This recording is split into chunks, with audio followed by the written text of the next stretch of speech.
매일 밤 국내 최대 공영 도매 시장인 가락시장에서 벌어지는 수입 농산물과의 쫓고 쫓기는 눈치 작전. 신선 대파라고 해서 중국 차이나는 경매를 앞두고 중국산 신선 대파이 등장해 분위기가 얼어붙었는데요.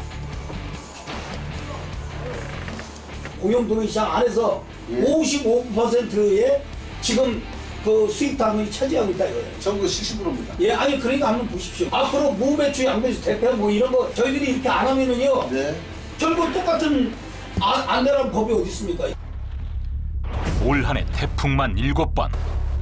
작황이 좋지 않은 틈을 타 호시탐탐 기회를 노리고 있는 수입 농산물. 여기에 농업인들을 더욱 걱정에 빠뜨리게 한 소식이 전해졌습니다. 미래 WTO 협상에서 개도국 특혜를 주장하지 않기로 결정하였습니다. 앞으로 협상 결과에 따라 농업 보조금과 주요 농축산물의 관세가 대폭 깎일 수밖에 없는 상황. 농자 천하지 대본이라는 우리 농업은 이대로 괜찮은 걸까요?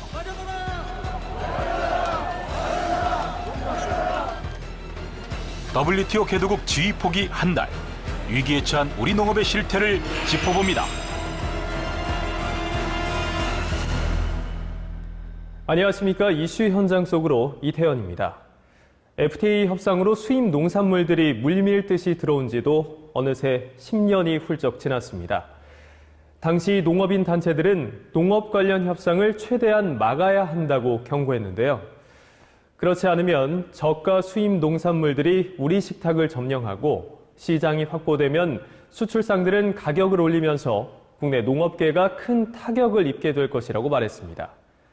하지만 일부에서는 농업계에 너무 퍼주는 정책은 그만둬야 한다고 주장했습니다. 값싸고 질 좋은 수입산 농산물들과 경쟁을 해야 우리 농업인들도 품질 좋은 농산물을 생산할 것이라고 단언하기도 했죠.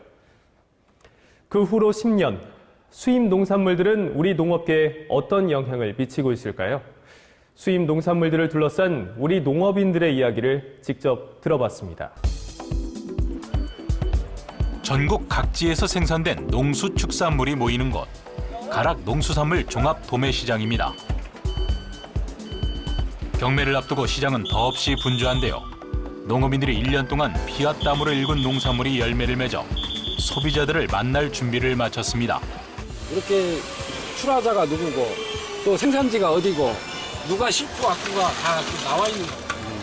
배추는 김장 성수기로 접어들었기 때문에 하루에 가락시장 5톤 트럭 110대 정도가 지금 반입이 되고 있습니다. 산지 유통인들이 모여 만든 한 단체의 사무총장을 맡은 이광영 씨. 현재 여기다 이제 하차를 하는 거예요. 채소 경매가 열리기 직전 하역 작업이 한창인 시장 곳곳을 돌아다니며 분주한데요. 신선 대파라고 해서 중국 차이나던데 잘 찍어봐. 그래갖고 확실하게 누가 어디에서 가지고 왔는지 출하표도 없는 중국산 대파가 발견됐습니다. 뭐 수입 업체도 없고 누가 갖다 놨는지도 모르고. 이게 뭐 무슨 상황이에요? 근데 그러니까 지금요 저희들도 이게 무슨 상황인지 몰라요. 경매사님이 오셔야 되는데 신선 대파라 해갖고 이게 지금 중국산 수입하잖아요. 국내산 대파를 팔고 있으면서 이런 걸 왜 파냐 이거지. 그러니까 이런 게 무너지기 시작하면 계속 예? 하나 둘 점유하기 시작하면 저희들이 국내산 대파를 또 저기 하니까 생산 농가들이 또 그만큼 또 이 가격에 대해서 민감할 수밖에 없다. 출하표가 없는 의문의 수입 농산물. 공영 도매시장에서 경매를 시도하려는 움직임이 포착된 건데요. 국내산 대파가 충분히 수급되고 있는 상황에서 수입 대파의 유입은 위협적일 수밖에 없다고 이들은 주장합니다. 전과 짝집 매장에 와 있는데 예, 말씀하세요. 예, 신선 대파가 들어와 있네. 신선 대파요? 예, 대파 중국산. 예. 왜 저희 쪽으로만 갖고 자꾸 그러십니까? 중국산 세척 당근을 비롯해 이미 몇몇 작물들은 수입산의 시장 점유율이 더 높은 상황. 이에 산지 유통인 단체에서는 우리 농산물을 지켜내기 위해 안간힘을 쓰고 있다는데요. 물론 이 수입 농산물의 관세를 물고 적법한 통관 절차를 거쳐 들어왔다면 규제할 법적 근거는 없습니다.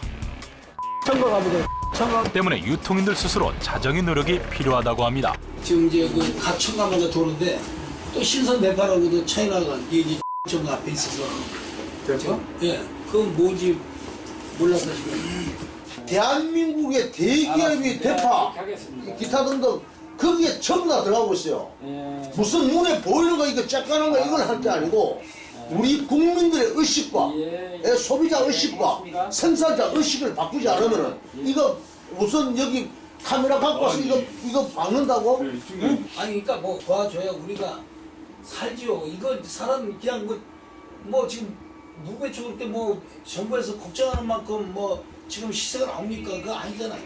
공영도매시장 안에서 55%의 지금 그 수입 당원이 차지하고 있다 이거예요. 전부 70%입니다. 예, 아니 그러니까 한번 보십시오. 앞으로 무배추, 양배추, 대패 뭐 이런 거 저희들이 이렇게 안 하면은요. 네. 결국 똑같은 안내라는 법이 어디 있습니까? 여기 법인들한테 네. 저희들이 애벌복고라고 네. 저희 생존권을 위해서 하는데 그거 잘못된 겁니까? 아니면 잘한 부탁과 사정, 엄포가 오갑니다.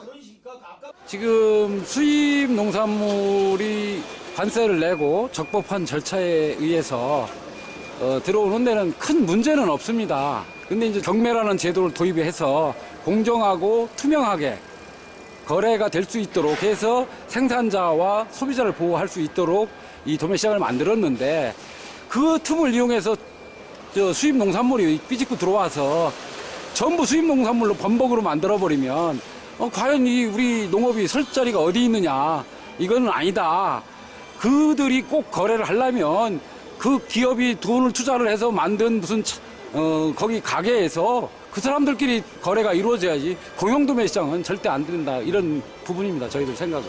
공영시장에서의 수입산 농산물 거래 소식이 남의 일 같지 않다는 곳. 전국 겨울무 출하의 70에서 80%를 담당하고 있는 제주도입니다. 올가을 유례없는 태풍 피해로 시름이 깊은데요. 제주에서 수십 년째 무농사를 짓고 있는 강동만 씨. 올해는 그 여느 해보다 어렵다고 토로합니다.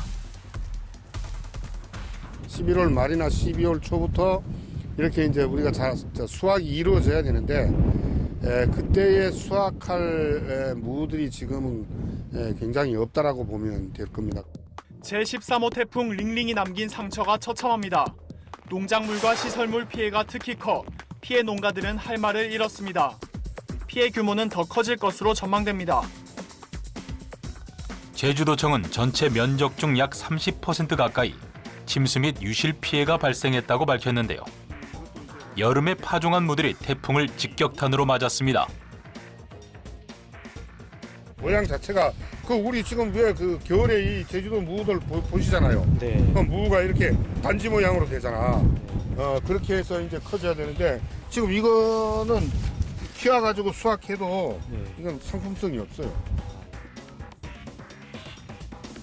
그나마 살아남은 무마저도 상태가 이렇다 보니 시장에 내놓을 수도 없다는데요. 출하해봤자 물류비, 포장비도 건지지 못하는 상황. 더 큰 문제는 앞으로입니다. 파종하면 태풍이 와가지고 다 죽잖아요. 그럼 새로 파종하고 하다 보니까 결국은 재파종한 게 10월 초에 많이 했어요. 파종을. 그러다 보니까 이제 뭐 3월 달에 엄청나게 이제 많이 나올 거지요. 태풍이 모두 지나간 후 지난 10월 초에 무농가들이 일제히 재파종을 하다 보니 당장은 수확할 무가 없고 이 무들이 자라는 내년 초엔 공급이 넘쳐 제값을 받지 못할 것으로 예상되는 상황. 이때 전해진 수입 농산물 거래 소식은 농어민들을 더욱 낙담하게 만들었다는데요. 지금 이런 상황에서 수입이 이제 들어온다는 자체는 우리나라의 무 산업을 완전히 붕괴시키는 이런 그 위험성이 있다. 지금 당근 산업이 굉장히 위축돼 있습니다. 이제 다 무너지다시피 해가지고 제주도에 이제 그래도 많은 양을 재배했었는데 지금 면 단위에 읍 단위에 한 군데밖에 안 하고 있어요. 이런 식으로 이제 굉장히 축소가 됐고 당근하고 똑같이 될 수가 있다라는 겁니다. 어느새 국내 당근 시장의 60%를 잠식한 중국산 세척 당근처럼 지금 당장 출하될 무가 없다고 세척물을 무분별하게 들여올 경우 당근과 같이 무 시장도 무너질 수 있다는 위기감이 팽배했는데요. 무와 함께 제주도 겨울 농사의 큰 비중을 차지하고 있는 양배추 농가 상황은 어떨까요?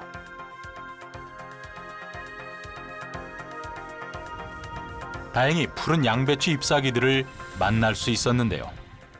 여기 양배추 밭은 마지막 태풍 오기 바로 직전에 심어가지고 다른 타 밭에 비하면 작황이 좋은 편입니다. 이게 너무 늦게 정식을 했기 때문에 이렇게 물 주고 비료 주고 하면서 밤에 잠 못 자고 이 상태로 만들어 놓은 겁니다. 상품을 만들어 놓은 거예요. 평소보다 조금 늦은 파종으로 다행히 태풍은 피해갈 수 있었다는데요. 같은 마을에서 전부 양배추 농사를 짓지만 피해본 분들한테 가서 양배추 말을 못해요. 저희들 양배추 잘 때도 걱정입니다. 저 같은 경우는 양배추 그나마 남아있어도 걱정이고 피해본 분도 걱정해요. 파종 시기에 따라 피해 규모에도 큰 차이가 있었는데요.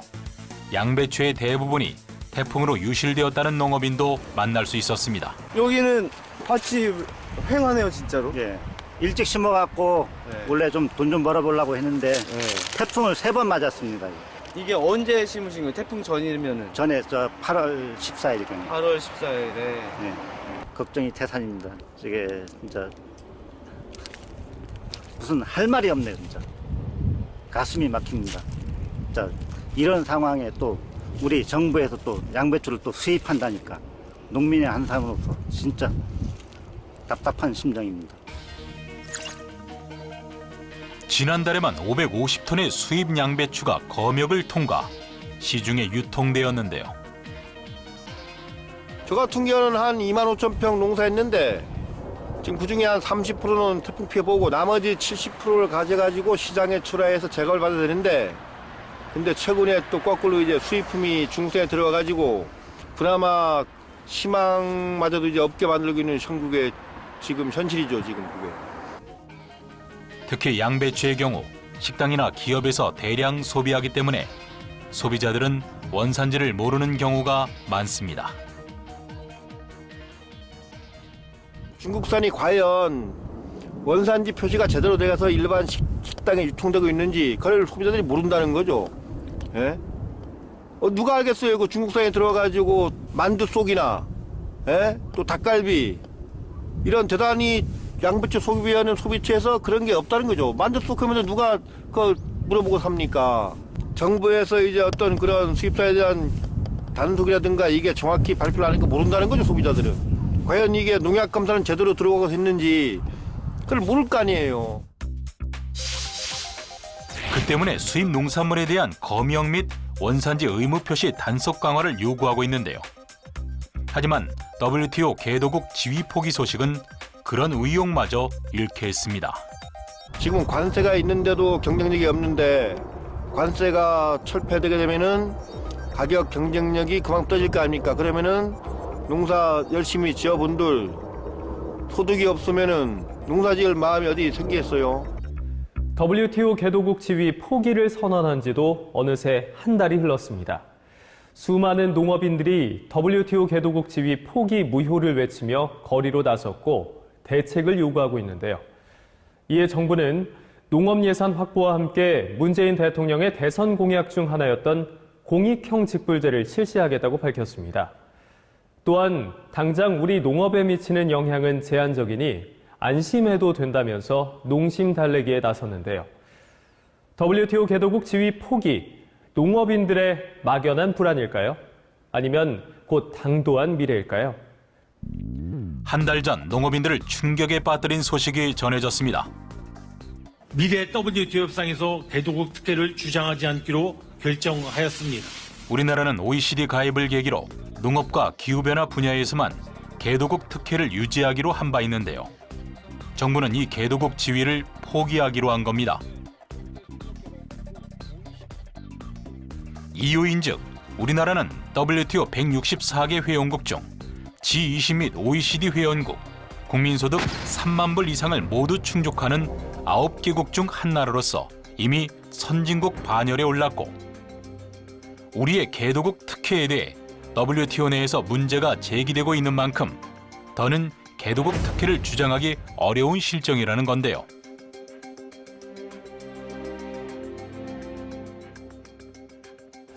하지만 농업인들은 농업인의 생존권을 포기한 결정이라며 강하게 반발하고 나섰습니다. 농업대책 마련하라! 지난 13일 겨울비가 내리는 궂은 날씨에도 불구하고 전국 1만 명의 농업인들이 국회 앞을 찾아 정부 대책을 요구하는 대규모 집회를 열었는데요. 우리의 땅은 우리의 피한 눈물을 배신하지는 않습니다만 정부는 여러분들을 배신할 수 있다. 정부 여러분과 끝까지 투쟁할 것을 약속드립니다. 이게 자율적으로 농민들이 이렇게 모인 게 최근 한 10년 만에 처음인 것 같습니다. 그만큼 이게 불안해 생각하고 식량 자급률 21%밖에 안 되는 대한민국에서 농업부 개도국 포기했다는 건 농업 그 자체를 포기한 것이라고 그렇게 보고 있습니다.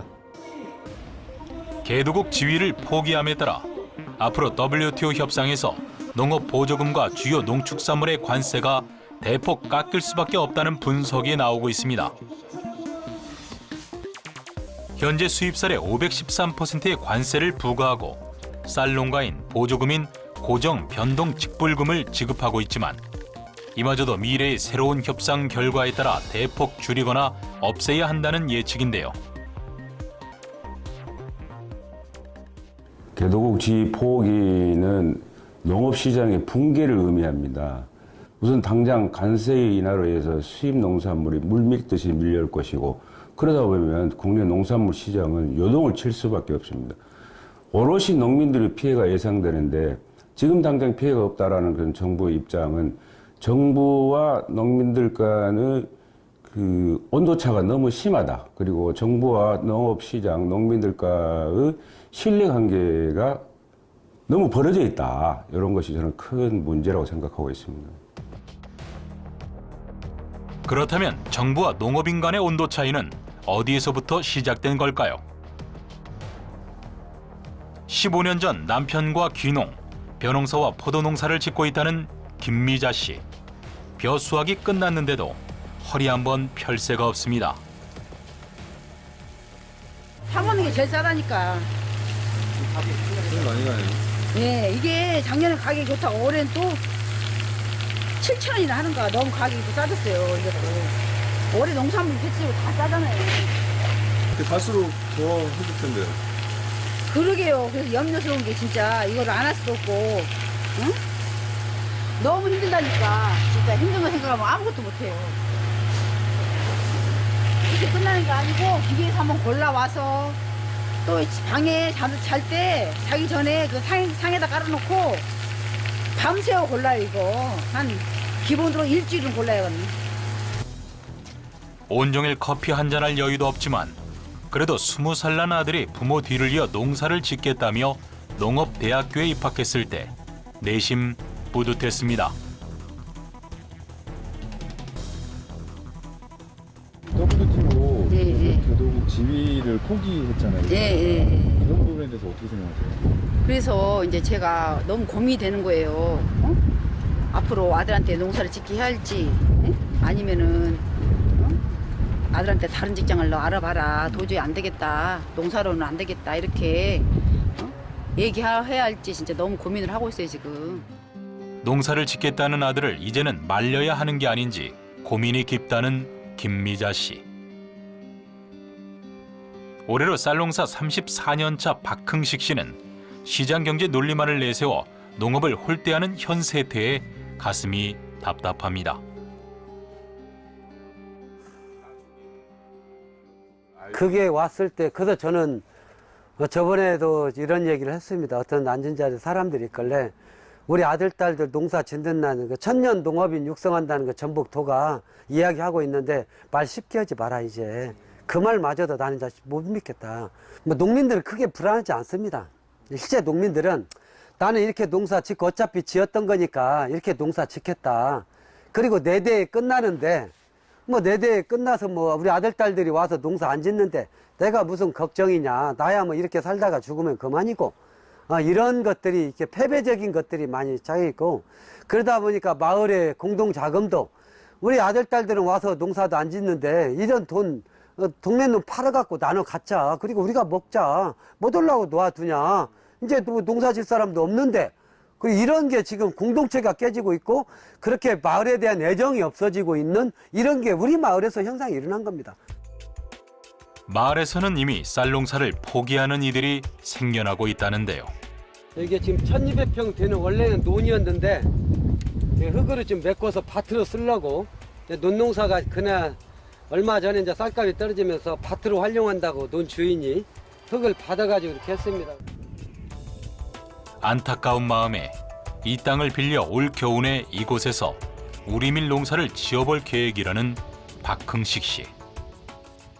이 씨앗이 지금 씨앗이 이렇게 지금 이렇게 났네요. 야가 한 일주일 정도 지나면 이제 푸른 싹이 촉이 올라와서 올 겨울을 이제 이겨내야 되는데 모르겠습니다. 이게 잘 이겨내게. 우리 농업을 위협하는 국내외 어지러운 상황 앞에 제대로 대응하지 않는다면 자급률 1%인 밀처럼 근간에 무너질 수 있다는 위기감이 엄습해 온다는데요. 제일로 우려되는 것은 우리가 식량 자급률이 21%밖에 되지 않습니다.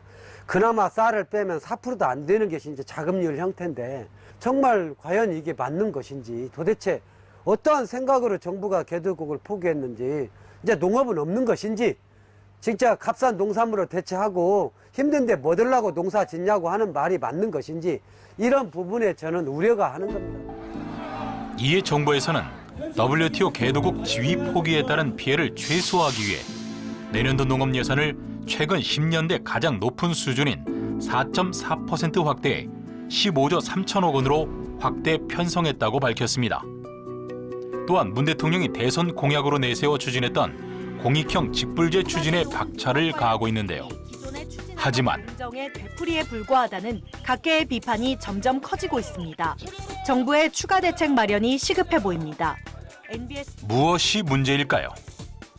가장 중요한 게 이제 그 공익형 직불제 예산을 확대하고 뭐 일부 농업 지원 예산을 좀 늘리겠다, 이런 이야기가 이제 핵심인데, 그 공익형 직불제라고 하는 것은 농업 생산을 활동을 하다 보면 국민들에게 굉장히 필요한 것들을 생산을 하는 게 있어요. 그 생태계를 풍부하게 하잖아요. 황금벌판이 생기고 뭐 과수원이 있으면 굉장히 아름답잖아요. 그런 기능을 좀 많이 잘 해 주십시오 하는 의미로 지급하는 것이 공익형 직불이거든요.